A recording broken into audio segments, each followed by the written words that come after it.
So, Titan Ajax has released an article titled A Closer Look for the Upcoming God Jormungandr.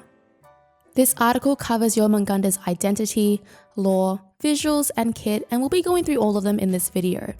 Who is Jormungandr? The world serpent, said to bring enough to wrap his body around the entire earth, is a bringer of death and ender of days. It is said that when Ragnarok begins, he will awaken and cover the sky with toxic venom. He is a massive creature with one primary goal: to destroy gods.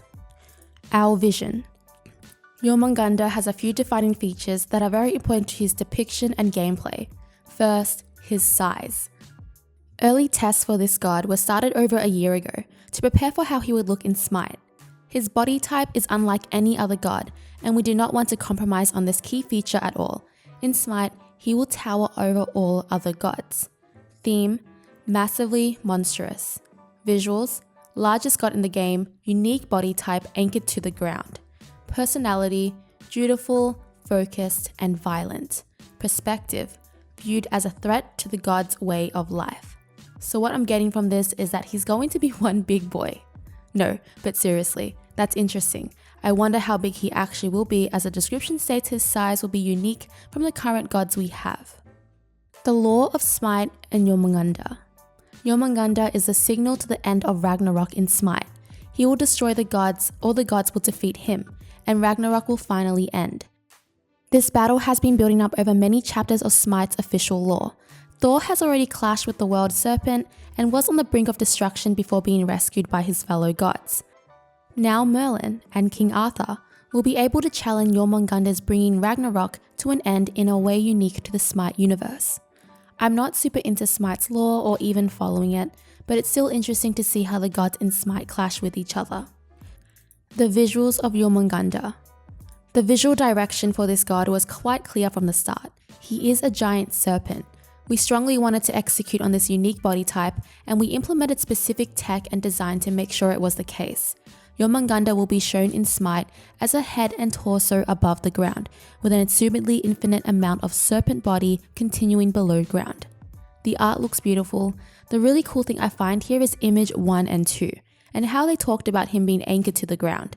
It seems like he will literally just be slithering around with his body going in and out. Most of the early art iteration explored different head shapes, body markings, and fins or spine variations. We wanted to aim for something that had an intimidating dragon feel, with subtle aquatic features. They definitely pulled off the intimidating look if he looks like his card art and drawings. I really like the subtle aquatic features. I've always been into sea-based mythical creatures. The final Jormungandr meets all of our goals. He is visually distinct and true to his lore.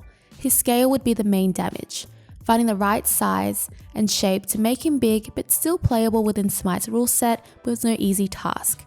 He had to have his scale adjusted more than once in later stages of development. This is something we usually avoid as it is complicated and risky, but our rigging, animation, and technical art team knew the value of his size and put in the effort to make him as awesome as possible. They are really emphasizing how big Jormungandr is. I really hope he is huge. It would be pretty cool to see a huge snake or being a snake slithering around. It makes me wonder though, because his size is so unique, the playstyle and the game with a Jormungandr in it is going to be pretty different. The kit of Jormungandr. Jormungandr's Guardian kit revolves around his concept of size. His model, collision, and camera view are pushed to the absolute extreme for SMITE. He uses Khepri-sized hitbox, the largest hit area in the game, yet he is roughly 3 times taller than the current tallest gods in the game. So now we know that Jormungandr's a confirmed Guardian. He uses Khepri-sized hitbox, and he is roughly 3 times taller than the current tallest gods in the game. Currently, I believe it's either Zeus or Hades, and 3 of them. That's actually crazy. This concept of scale and world were echoed throughout the kit. This translated into heavy zone control kit. He has the ability to claim large areas of the battleground with his presence and his venom. After deploying toxic clouds, he can interact with them in various ways using his other abilities. His body itself is often the weapon. His zone control kit is complemented by ambush Viper-style movement abilities, which can be used as teamfight engagement tools. He is designed as an aggressive guardian and will likely flex between solo lane and duo lane, possibly even being able to jungle. This type of gameplay fits his visual depiction well, as he clearly deals magical damage through poison, does more fighting and less healing or protecting, and feels properly tanky to match his colossal size. I actually like this. They're going for a god who can be played in multiple different roles, so it's a release that nearly everyone can have fun with. They also mentioned poison, which probably means he'll be dealing tick damage. Jormungandr's unique gameplay features are immovability as a passive. Jormungandr cannot be knocked up, knocked back, grabbed, pulled, banished, vortexed, or moved from the battleground in any way. Instead of being hit by these effects, he has a weakness effect applied to him, slowing him and causing him to take more damage for a short duration. This passive directly counters a lot of the gods already, but depending on how well they balanced it out, seems like you would have to jump on him as soon as he has the debuff, and the slow must be very annoying to deal with. And since he is so big, I'm wondering how well he can juke those abilities, otherwise I think he would just be slowed all the time, taking a lot of damage. A new type of basic attack. A persistent cone dragon breath based on a charge system. The longer he uses it, the weaker it will get, and he will need to take time to recharge. This sounds like the dragon breath that Fafnir has, but he has to recharge it. It's interesting, I actually like this. An intense scale. Tied to the largest hit area and the tallest camera by far, Jormungandr can see the battleground in a way unlike any other god. He does take up a lot of his own player's view, but his camera height and zoom are very different from any other god. Okay, wow, that sounds crazy. SMITE has been releasing some really unique gods lately, but Jormungandr's size is going to change the player's perspective. I'm really curious to see how that's going to look. It seems like it would be a very big change as well. The first South Guardian.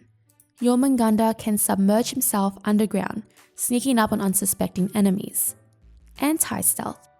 While submerged, Jormungandr can feel vibrations of enemy gods, revealing them to him even if they are stealthed or hiding behind walls. I'm not a fan of stealth abilities, but this actually sounds pretty cool. He directly counters stealths as well, so we can always find those pesky Lokis and Morrigans, and not to mention, gods hiding behind walls. He can reveal those waiting to gank. Long duration deployables. Toxic clouds can be used to zone enemies or can be consumed in a variety of ways to synergize and power up the World Serpent's other abilities.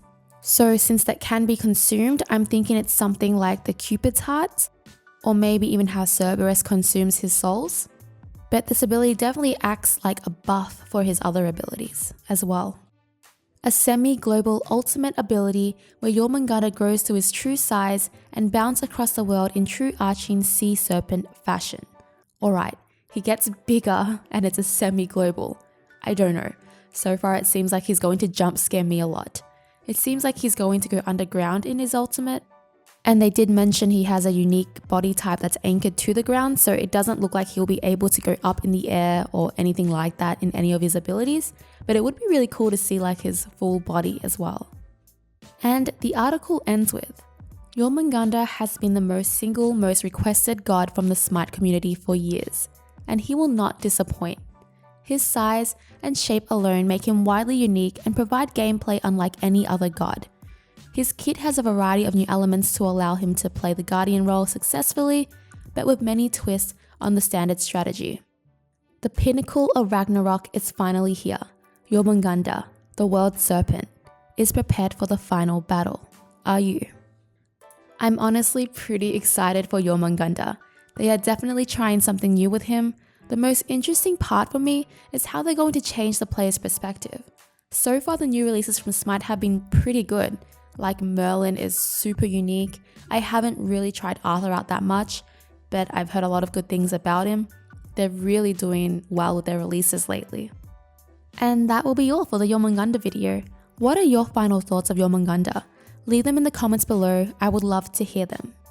Feel free to subscribe if you like the content or are new to the channel. I usually make SMITE guides here, as well as some random funny moments. If you really want SMITE guides that are up to date, this is the channel for you. Feel free to like the video and comment if you enjoyed the video.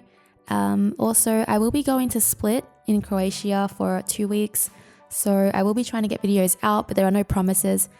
I will have one definitely out next week, but the week after that, it might be a bit before the next one is out. So yeah, clicking the bell really helps me out. I'll see you for the next one. Bye.